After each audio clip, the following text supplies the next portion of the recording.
وہ نوجوان وہاں سے نکلا اور راستے میں ایک کنویں میں جا کر اس نے غسل کیا. روایت میں موجود ہے اس کے بعد سے ہر دن ان کے جسم سے مشک کی خوشبو آتی تھی. اللہ تبارک و تعالیٰ کے لیے جب بندہ اپنے جسم کو بچا لیتا ہے تو رب تبارک و تعالیٰ اس کو ہمیشہ کے لیے محفوظ کر دیتا ہے یا خوشبودار کر دیتا ہے. یہ بات میں اس لیے عرض کر رہا ہوں کہ جن لوگوں نے خواہشات پر کنٹرول پا لیا وہ تھوڑی دیر کی تکلیف تو ہو سکتی ہے لیکن ہمیشہ کے لیے اللہ عز و جل ایسی عزت بخشتا ہے کہ آپ اس کو گمان بھی نہیں کر سکتے، گمان بھی نہیں کر سکتے. آج ہمارے روحوں کی تربیت کی ضرورت ہے. جسم سے زیادہ روح کی تربیت کرو. اور جس کی روح غلیظ ہو گئی ہے اس روح کا لوگوں کے درمیان رہنا ایک مردے کی طرح ہے، مردے کی طرح ہے.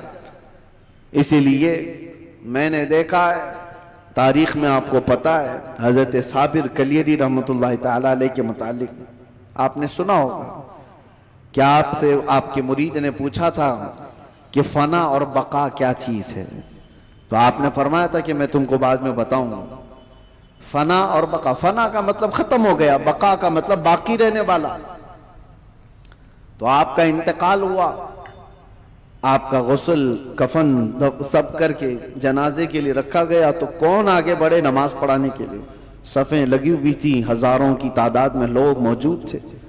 ایک گھوڑ سوار آئے، چہرے پر کپڑا پڑا تھا، سیدھے وہ امامت کے آگے بڑھ گئے، نماز پڑھا لیا. سارے لوگ ان کے پیچھے نماز بھی پڑھ لی، کسی نے پوچھا نہیں.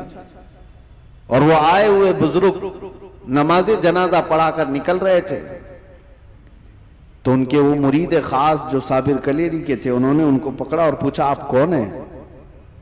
ہمارے پیر و مرشد کی نماز جنازہ پڑھانے والے آپ کون ہیں؟ اچانک آئے اور پڑھا کر جا رہے ہیں. کپڑا انہوں نے چہرے سے ہٹایا تو وہ صابر کلیری ہی تھے، صابر علاء الدین کلیری.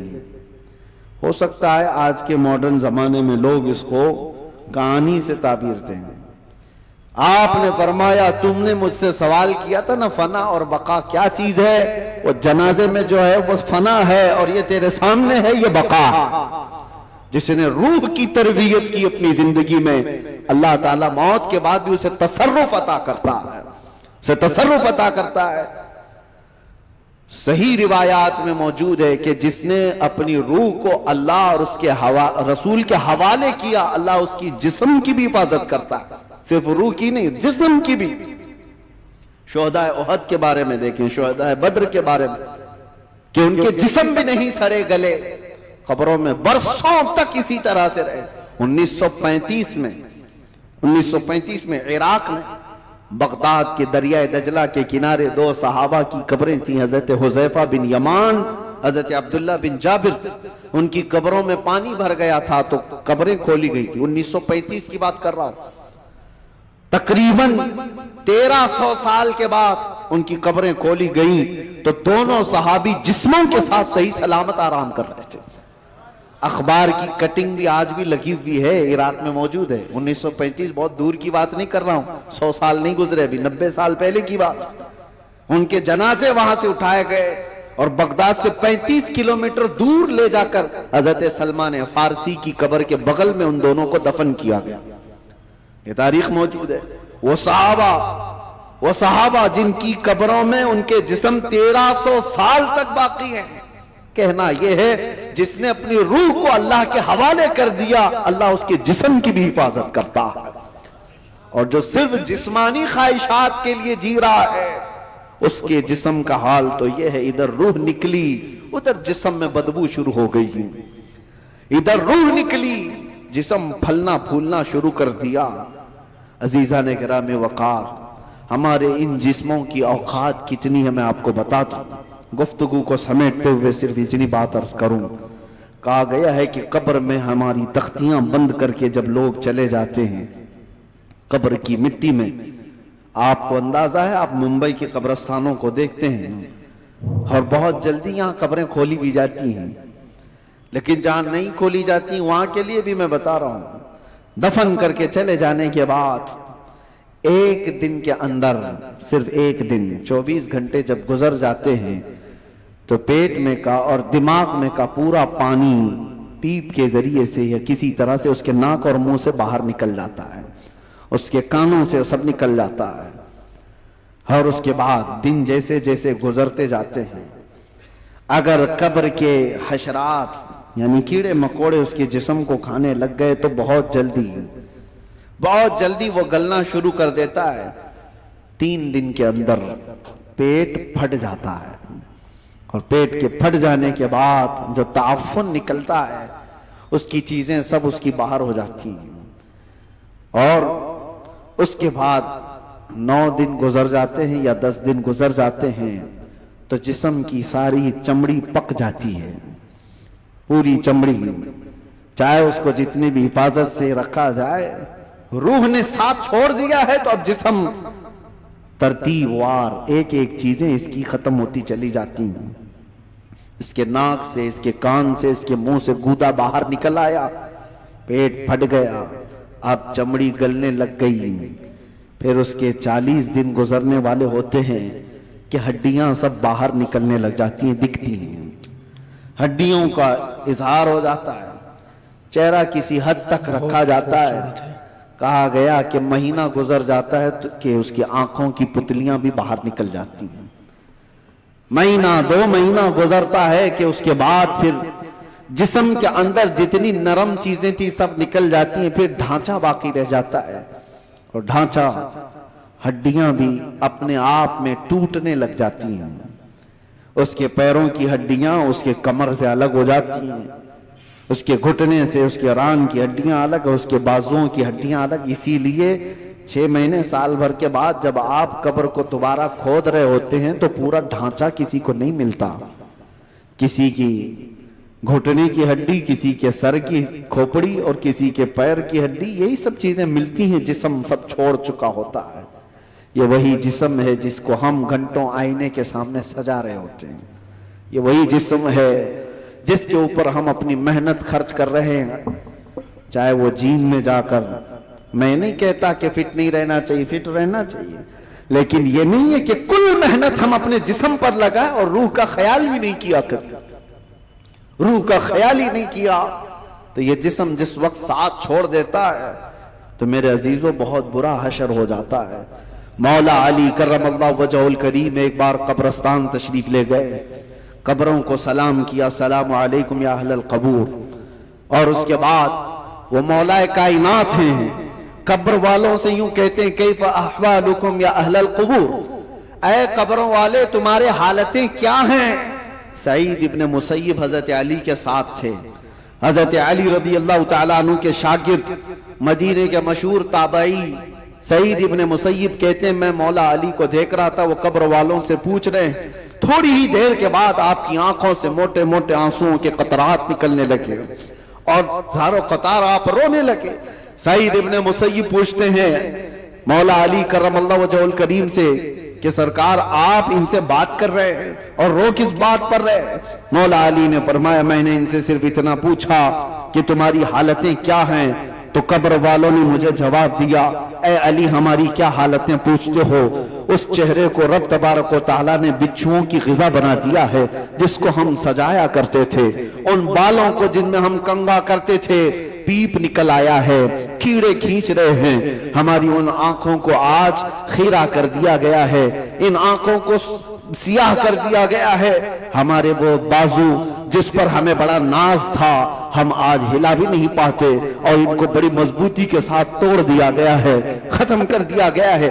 حضرت علی کرم اللہ وجہہ الکریم سعید ابن مسیب سے کہتے ہیں قبر والوں کے یہ جواب سن کر بتاؤ کیا میں مسکرا سکتا ہوں، کیا میں ہنس سکتا ہوں؟ تو پھر اللہ کا خوف ہے کہ میں زارو قطار رو پڑا۔ میرے عزیزو ہم سب بھی اسی منزل کے راہی ہیں، ہم بھی اسی آخری مکان کے مسافر ہیں جہاں ہم سب کے ساتھ یہ ہونا ہے۔ اس لیے جب تک رب تبارک و تعالیٰ نے ہمارے جسم میں روح باقی رکھا ہے اس روح کی توجہ کرو، اس کی تربیت کرو، ورنہ وقت گزر جانے کے بعد قرآن پاک میں ہے کئی ایسے لوگ ہیں جو کہتے ہیں رب تعالیٰ سے، کیا کہتے ہیں؟ لو کننا نرد، اے اللہ اگر کاش ایک بار ہم کو تو لوٹا دے، کننا نعمل، ہم بہت اچھا عمل کریں گے، عملاً صالحا، ہم نیک بن کر کے آئیں گے۔ لو نورتو، ہم لوٹا دیے جائیں، اگر ایک بار ہمیں دوبارہ دنیا میں بھیج دے، ہم پکے مومن بن کر کے آئیں گے، ہم نیک عبادت گار بن کر کے آئیں گے۔ رب تعالیٰ فرماتا ہے کلا، ہرگز نہیں، جو وقت تھا وہ بیت چکا، اب عمل کا وقت نہیں، اب صرف حساب کا وقت ہے، اب صرف حساب کا وقت ہے۔ اسی لیے عربی میں ایک مقولہ میں پڑھتا تھا اپنے طالب علمی کے زمانے میں نے تو اپنے سرانے پر اس کو لگایا ہوا تھا، حاسبو قبل ان تحاسبو، اپنا حساب پہلے پورا کر لو اس سے پہلے کہ تمہارا حساب لیا جائے، اپنا کیلکولیشن پورا کریکٹ کر کے رکھ لو کہ اس سے پہلے کہ تمہارا حساب لیا جائے۔ عزیزان گرامی، آج ہماری زندگیاں ایسی ہیں، ہم انکم ٹیکس کے ڈر سے تو اپنا حساب پورا صحیح کرنے کی کوشش تو کرتے ہیں، سی اے کو دے دیا، اس کو دے دیا، سب سے پوچھ تاچھ کر کے کہ کہیں کوئی لوپ ہولز نہ رہ جائے تاکہ ہم پکڑ میں نہ آئیں۔ بینکوں کے معاملات صحیح کر رہے ہیں کہ کہیں ہم ای ڈی کے چھاپے میں نہ آ جائیں، انکم ٹیکس کے چھاپے میں نہ آ جائیں۔ یہ زیادہ سے زیادہ تمہیں کیا کر سکتے ہیں، اس زندگی میں ہی تو سزا دے سکتے ہیں، لیکن ان کو چھپا بھی سکتے ہو اپنے معاملات۔ سی اے تمہیں چھوٹے راستے بھی بتاتا ہے اور الگ شارٹ راستے بھی بتاتا ہے، لیکن اس رب العالمین کی بارگاہ میں تم کوئی ہیلا بہانہ نہیں کر سکتے۔ یعلم خائنۃ الاعین وما تخفی الصدور، وہ تمہاری آنکھوں کی خیانت کو بھی دیکھ رہا ہے اور دل میں چھپے ہوئے حالات کو بھی دیکھ رہا ہے۔ اس کے دربار میں کیا چھپا سکتے ہو؟ اور جو فرشتے تمہیں قبر میں پوچھنے آئیں گے وہ رشوت بھی نہیں لیتے ہیں، وہ کسی کے بارے میں سفارش کو قبول بھی نہیں کرتے، ان کا حال تو یہ ہے جتنا رب نے ان کو حکم دیا وہ پورا کر کے ہی رہتے ہیں۔ اگر فرشتہ رشوت لینے والا ہوتا تو کتنے تو مالدار پیسے دے کر اسرائیل علیہ السلام سے جان تو بچا لیتے، اپنی روح نکالے جانے سے بچا تو لیتے۔ جہاں بندہ ڈاکٹروں کو پیسے دیتا ہے، ملک الموت کو بھی تو دے سکتا تھا، لیکن پوری دنیا کو یہ معلوم ہے کہ یہ فرشتہ رشوت نہیں لیتا، نہ ہی یہ کسی کو ایک منٹ آگے پیچھے ہونے دیتا ہے۔ جب یہ سارے معاملات طے ہیں اور سب کو معلوم ہے تو آؤ میرے عزیزو اس بارگاہ مصطفیٰ صلی اللہ علیہ وسلم میں، جہاں میرے آقا صلی اللہ تعالیٰ علیہ وسلم نے انسانوں کی تربیت فرمائی، ان کی روح کی تربیت فرمائی۔ وہ کون تھے جو صحابہ بنے؟ شراب کی زندگیاں ان کی بھی تھی، جوئے کی زندگیاں ان کی بھی تھی، بچیوں کو پیدا ہوتے ہی گردن مروڑ کر کے مار دینے والی زندگیاں ان کی بھی تھی، ماں اور بہنوں کو بازاروں میں نیلام کر دیا جاتا تھا، عرب کی یہ زندگی تھی۔ لیکن ایک عرب نے آدمی کا بول بالا کر دیا، خاک کے ذروں کو ہمدوش سریا کر دیا، خود نہ تھے جو راہ پر اوروں کے ہادی بن گئے، کیا نظر تھی جس نے مردوں کو مسیحا کر دیا۔ میرے آقا صلی اللہ تعالیٰ علیہ وسلم نے پھر ان کو کس مقام پر پہنچایا؟ یہ وہ عرب کے بدو لوگ تھے جن کو دنیا وحشی کہتی تھی، مگر میرے مصطفیٰ صلی اللہ علیہ وسلم کی تربیت میں آئے تو پھر مقام یہ بنا اصحابی کالنجوم۔ خود میرے آقا نے فرمایا میرے صحابہ ستاروں کی مانند ہے، جس کی بھی پیروی کرو گے ہدایت پا جاؤ گے۔ ان کو بلند مقام ہوا عطا کیا کہ چاند بھی ان کو دیکھے تو رشک کرے۔ وہ مقام میرے آقا کی اس جلوت خانے میں، اس خلوت کدے میں ہوا ہے۔